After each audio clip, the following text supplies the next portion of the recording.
جو شخص سورہ کافرون کو خلوص دل سے بعد نماز فجر یا بعد نماز عشاء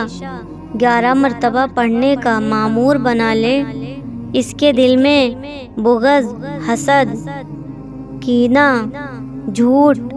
فریب، نفاق، گویا کہ ہر قسم کی اخلاقی برائی نکل جائے گی اور شیطانی وسوسوں سے محفوظ رہے گا، اور اس کا خاتمہ ایمان کے ساتھ ہوگا اور دل عبادت کی طرف بے حد مائل ہوگا۔ اگر کوئی بچہ نماز پڑھنے میں کوتاہی کرتا ہو تو گھر کا کوئی فرد 21 روز تک